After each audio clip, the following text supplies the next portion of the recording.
But first, our top story tonight. The Prime Minister, as we speak, is on his way to Samarkand in Uzbekistan, where leaders of the Shanghai Cooperation Organization are meeting tomorrow. He will come face-to-face with President Xi Jinping of China and President Putin of Russia, along with Pakistan's Prime Minister Shehbaz Sharif. With all three, India has a tricky relationship at the moment. There's lots to talk about. Maha Siddiqui joins us now live from Samarkand. Maha, just 2 days before that summit, India and China, of course, finished disengagement at Ladakh's Gogra Hot Springs almost after a 2-year-long standoff. Has this raised expectations of a possible meeting between Prime Minister Modi and President Xi? It certainly has raised expectations because the timing was very critical. It just, finished 2 days before the summit is to start, and when Prime Minister Modi will come face to face with Chinese President Xi Jinping. And as you can see, that Patrol Point 15 of Gogra Hot Springs was also a very important disengagement point that was required. But Ankita, there are friction points that still remain. Demchok and Depsang still remain engaged on both sides. There are enough troops. Also, the fact that there hasn't been de-escalation, which can only happen after disengagement on all the friction points. And India says that de-escalation is very necessary for this relationship to go back to normal, which External Affairs Minister S. Jaishankar has already called not a normal relationship till this situation in eastern Ladakh is resolved. Right. However, Ankita, when they come face to face, we are expecting that it's not going to be a structured conversation, but certainly some conversation which will perhaps be like an icebreaker, considering that these two people haven't met face to face in almost over 2 years. Maha, what are you hearing about a Putin-Modi bilateral meet? Now, Russia's announced there is going to be one, no formal announcement yet from India, though. Yes, absolutely. No formal announcement from India. However, in his schedule, there is a meeting with President Putin. The Russian side has also put out the agenda on their end. They have said that they will discuss UNSC presidency of India as well as G20 presidency. Now, the UNSC presidency is certainly important, Ankita, because India will be the rotational chair for United Nations Security Council in the month of December. This is the same period which coincides with the G7's decision of price capping of Russian oil that will kick in around that time. So certainly that perhaps could be one of the reasons why Russia wants to specifically discuss this issue, considering that it will, as the West believes, put stress on the revenues of Russia, something that they believe that the oil revenues have been fueling the war in Ukraine. This issue of price capping of Russian oil is likely to also come up between the Prime Minister Modi and President Putin when they meet tomorrow after the summit is over. The bilaterals are slated post 2:30 p.m. Maha, speaking of bilaterals, a quick question on the Chinese president meeting his Russian counterpart. What's been the big takeaway from that meeting? So it appears that because of the situation that we are seeing in Kharkiv, which is a territory that now is under the control of Ukraine, the situation seems to have become slightly delicate for Russia, because today in the meeting, Vladimir Putin in his opening remarks has first of all expressed his appreciation for China's what he called balanced position, and then he said that he is willing to address the concerns raised by China. Now, the concerns are not specified, but however, we know that China had in the past been talking about a dialogue and a resolution to this issue, even though they had been weighing on the side of Russia. So let's expect some more details coming through from the Chinese side now on what exactly was discussed in this meeting as far as China's concerns over the Ukraine crisis are concerned. But that was a significant and important statement that was made by President Putin. All right, Maha, thanks very much indeed. And of course, we'll come back to you for more updates from Samarkand as that summit progresses. Let's move on for the moment. News back home from the state of Uttar Pradesh, and worrying and tragic indeed. 2 sisters from the scheduled caste community, just 17 and 15 years old, raped, murdered and then hung from a tree in Lakhimpur by 5 men. The police claimed they had solved the crime within hours of the incident, arresting the 5 accused as well as a 6th man who had reportedly introduced the girls to the accused. He was in fact shot in the leg while trying to escape. It sparked off a huge political war of words between the opposition and the Yogi Adityanath government. The family has now been promised a fast-track trial.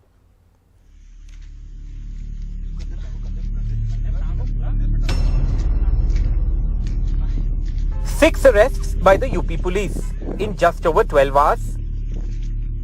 After these 2 minor girls, 17 and 15, were found hanging from a tree near their village home in the Lakhimpur district.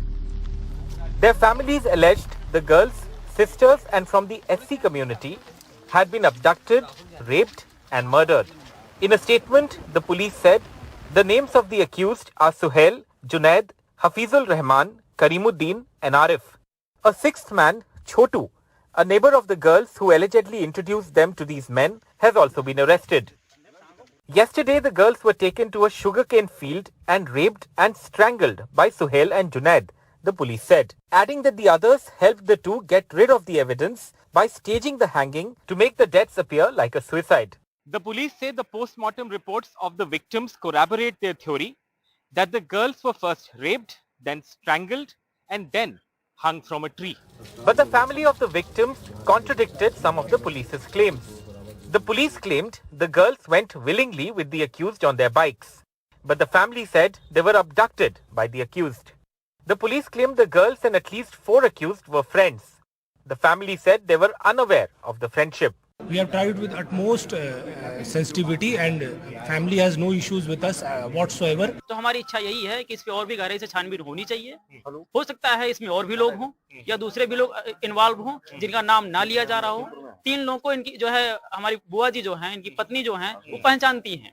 लेकिन जो 2 नाम other जो है आए हैं निकल करके वो कौन है, तो हो सकता है और भी नाम हो जो ना लिए जा रहे हों. सर जो है जो बात कह रही है पुलिस वो भी हम भी जानना चाहते हैं कि बात जो है प्रशासन कह क्या रहा है. अगर हमारे पे कोई जो है ब्लेम लगा रहा है तो हम जानना चाहते हैं कि ब्लेम वो है क्या. नहीं, आपके ऊपर ब्लेम नहीं लगा रहा, उनका ये कहना है कि उनकी दोस्ती थी उन लड़कों से और तो फिर वो इसके भी कुछ तथ्य रहे होंगे. सबसे पहले गांव मोहल्ले में परिवार को पता चलता है कि ऐसे तथ्य थे. प्रशासन शासन को तो बाद में जो है पता चलेगी. तो इसके तथ्य जो होंगे तो हमें भी जो मिलने चाहिए जिससे हमें तो पता चले कि हमारे घर के तथ्य थे क्या. The state's BJP government, led by Yogi Adityanath, faced with stinging questions from the opposition, promised exemplary punishment. But opposition parties said the crime was a reflection of how law and order has collapsed in the BJP's rule.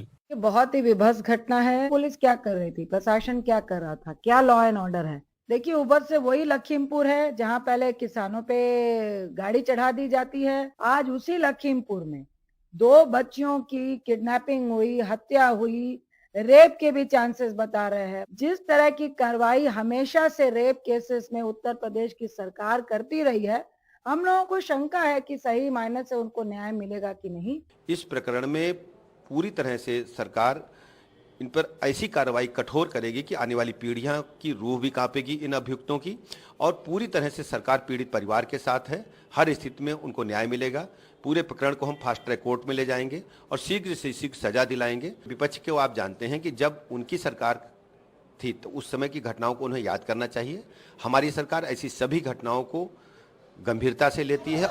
On Wednesday night, the police faced protests by angry villagers who blocked their way when they went to the girls' home to take the bodies for a post-mortem. पूरा समाज के साथ हम लोग हैं.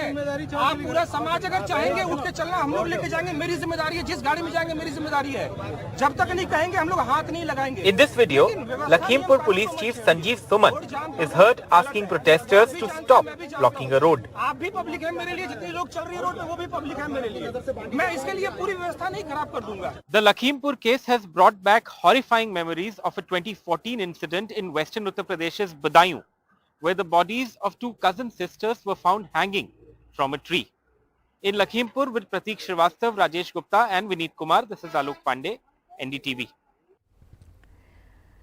A day after 8 of 11 Congress MLAs in Goa walked over to the BJP, Chief Minister Pramod Sawant has said there are going to be no immediate changes to his cabinet. He claimed the BJP didn't approach these MLAs. They were unhappy in the Congress anyway. Pradeep Sawant spoke exclusively to NDTV's Saurabh Shukla. Pramod ji, आप लोग बड़ा comfortable सरकार चला रहे थे, 25 विधायक हैं, क्यों आप लोगों को कांग्रेस के 8 विधायकों की जरूरत पड़ी? कांग्रेस के 8 विधायक आने के लिए तैयार थे और माननीय मोदी जी इतना अच्छा देश भर में काम कर रहे हैं और मैं यहाँ पे गोवा में इतने बढ़िया काम डबल इंजन की सरकार से हो रहा है, तो वो आना चाहते थे, तो हमने उनको कहा कि वेलकम किया। और वो भी ऐसे वक्त में जब राहुल गांधी देश में भारत जोड़ो यात्रा निकाल रहे हैं, कांग्रेस एक बहुत बड़ा इवेंट कर रही है, पिछले 10 सालों में इतना बड़ा इवेंट उन्होंने किया नहीं, और ऐसे वक्त में आपने यहाँ पर लोग कह रहे हैं कि ऑपरेशन कमल कर दिया। यहाँ से कांग्रेस छोड़ो यात्रा स्टार्ट हो गई है। उनकी भारत जोड़ो यात्रा जो राहुल गांधी कर रहे थे, मुझे लगता है कि गोवा से कांग्रेस छोड़ो यात्रा शुरू हो गई है, क्योंकि जो कोई बचे बुचे कांग्रेस के छोटे मोटे लीडर्स हैं वो भी अभी कांग्रेस छोड़ने वाले हैं। हमने पहले भी कहा है कि वो खुद होके without any conditions Bharatiya Janata party को जुड़े हैं, तो उनके बीच में कुछ डिस्कशंस उनको बुलाए नहीं होंगे, इसलिए बचे होंगे। सर, क्या आप ये जो 8 विधायक हैं आपके साथ दिल्ली जाएंगे, दिल्ली जा रहे हैं, सेंट्रल लीडरशिप से मिलेंगे आप लोग, उसके बाद कुछ तय होगा आगे कैसे सरकार में इंडक्ट करना है? आपने अभी बोल रहे हैं कि बिना कंडीशन के आप आए, और सुबह आज गवर्नर से भी मिले हैं, आप कह रहे हैं कोई रूटीन मीटिंग थी, और पॉलिटिक्स में रीड बिटवीन द लाइन्स होता है। मैं जो अभी नए लोग हमें जुड़े हैं उनको, हाँ दिल्ली तो जाएंगे, अभी डिसाइड नहीं हुआ, यानी PM HM अध्यक्ष इनको मिलने के लिए, लेकिन ऐसा कुछ रीशेफलिंग वगैरह कुछ नहीं है। गवर्नर साहब के साथ मेरी शेड्यूल्ड मीटिंग थी, उसी लिए मैं मिलने गया था। अभी भी मैं फिर से कह रहा हूँ कि दिल्ली वगैरह उनको मिलने के लिए PM साहब HM और अध्यक्ष के लिए होगा, लेकिन वैसे रीशेफल या बाकी कुछ नहीं है। In other news, as a massive controversy rages after Gujarat snagged the $20 billion Vedanta-Foxconn project, Maharashtra's Chief Minister Eknath Shinde has now spoken with Prime Minister Modi, who reportedly promised a similar project or perhaps a better one to Maharashtra. A day after that conversation, Vedanta chairman Anil Agarwal has also said his company is fully committed to investing in Maharashtra as well. But the political attacks continue.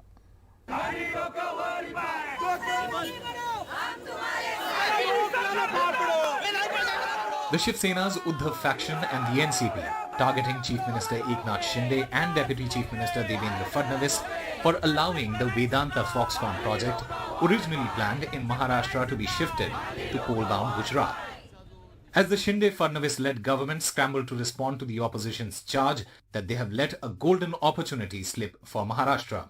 Vedanta's Anil Agarwal tweeted calling it a professional decision and saying his company is committed to investing in Maharashtra as well.